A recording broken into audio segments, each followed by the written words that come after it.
have a very, very special guest.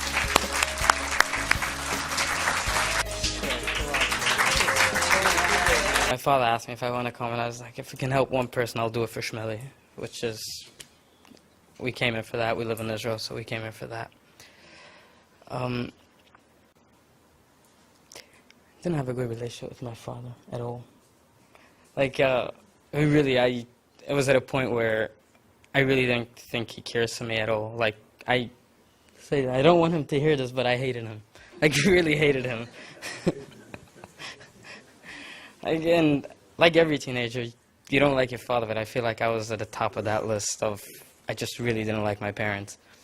And it was at a point where, let's just say, it really was at a point where it was once in Bubba, there was a blood drive, and I was just hanging out there, and decided my father went to give blood, and I just turned around to a few of my friends, and I was like, I hope something goes wrong.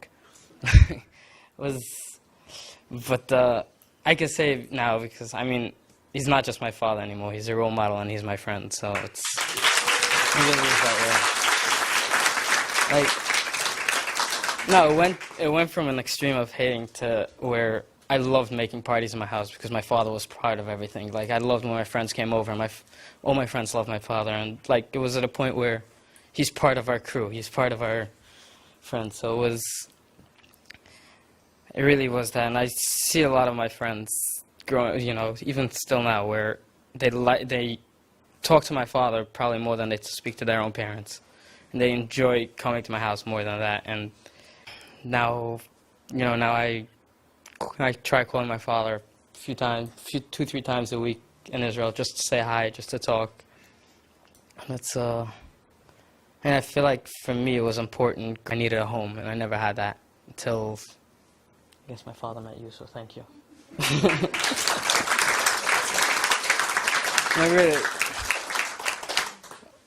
Like, my address, 808 Dale Road, became, from a house, it became a home for me. It really did. It became a place where I felt safe, and I never had that before. And my parents became kind of like the people who made it safe for me, and I mean, pretty much, yeah. It was.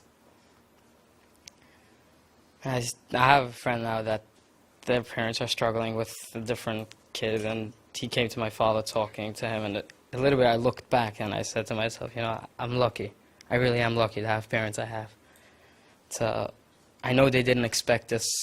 They didn't expect me to look like I am, and didn't expect me to go through the troubles I did when I was born. I know they didn't have that, and the way they turned around and the way they were willing to accept me no matter who I am and who I was, and just have an open, you know, I walked into Bubba with a suit, without a hat, not the Bubba way of going in, and the first person coming sprinting across the shore was my father. Embarrassing, but very loving.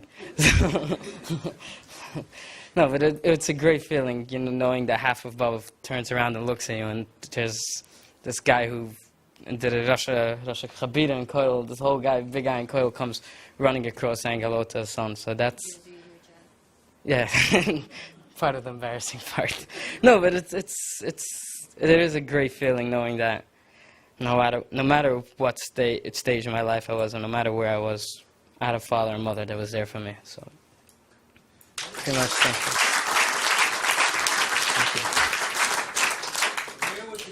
you. It really did change our life. Like, I don't hate my house anymore. I love my parents. They're friends. Besides parents, they're more, like, just friends. And as soon as my father met my wife, and he just welcomed everybody except, and made her feel at home more than me. So. That really was. Pretty much. When did you find out about Avi, and how did you react, and how did your father explain it to you? It's funny because I don't remember exactly when I found out, but I looked at it for a long time. I looked at it just like I go to 12 steps for me to get to know. I was like, he goes to his thing, to him to understand. It took a little bit talking with my parents, and my father was like, look, I didn't see you like this when you grew up. That's not what I imagined for you, and I just go to help myself to understand. And I was like, whatever floats your boat, you know, whatever, if this makes you. But eventually I came to,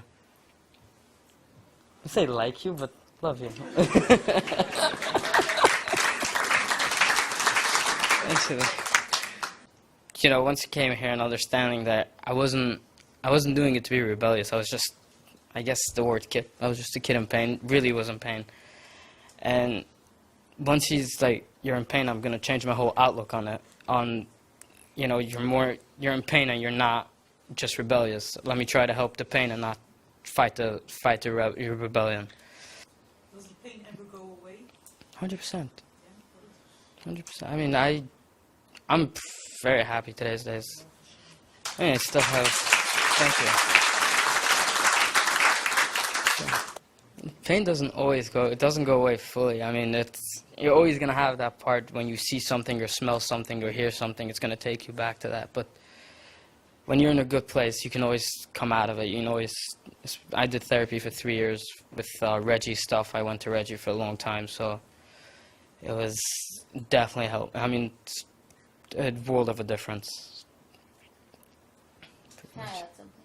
Yeah, sure. I think the difference is, like, when you're in pain, what are we gonna do about it? Like, if you don't have a relationship with your parents and you don't feel safe at home, then we're gonna go to the street and find drugs. But if we do, then we could tell our parents, you know, I'm having a hard time, and find therapy. And, like, the better your relationship with your parents, the faster you're gonna get help. That's basically how it works.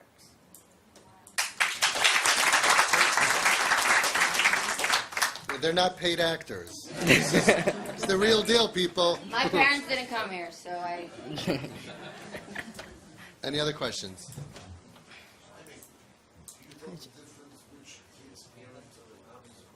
100%. 100%. It's like black and white, literally black and white. 1,000%. No doubt about it. Really, no doubt about it. I'm not.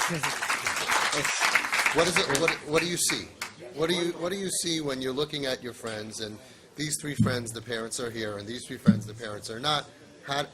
What does it look like on the kid? The first thing is they're always excited to go home. It's weird, but when we sit by 12:25, and that's why I'm going to use an example. When we sit there, there's kids that like, all right, I'm going to go home, say, you know, catch my father before I go to sleep.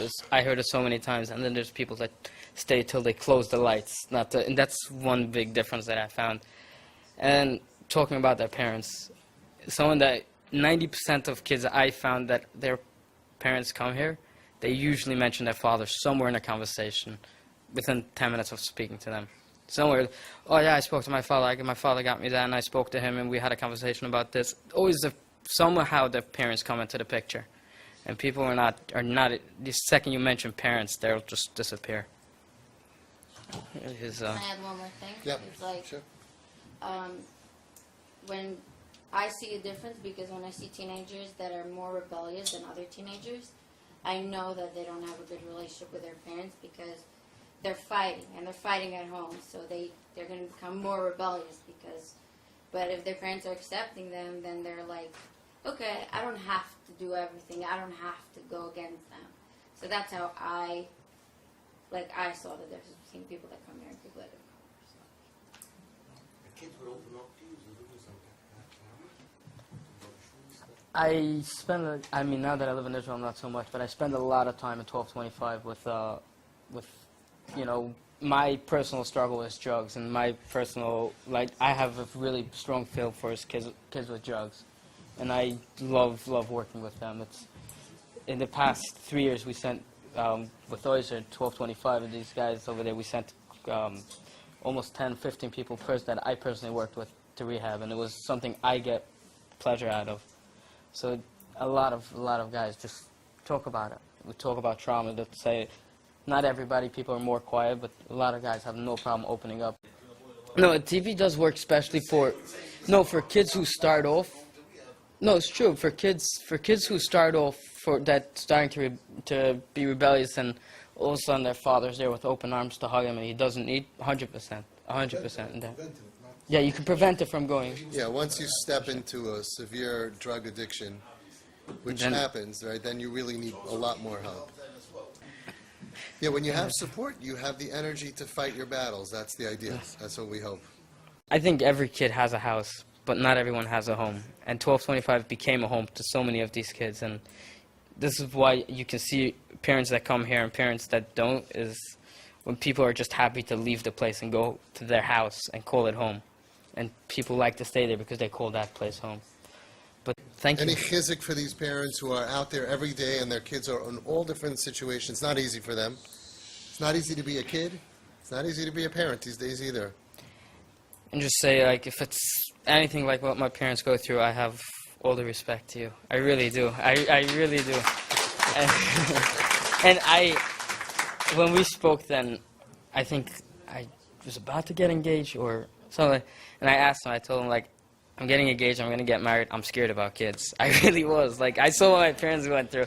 I'm scared of doing that. I gave him a free lifetime membership at TP. Should never need it, okay? Thanks for the wedding gift. Okay, thank you very much for coming. Thank you.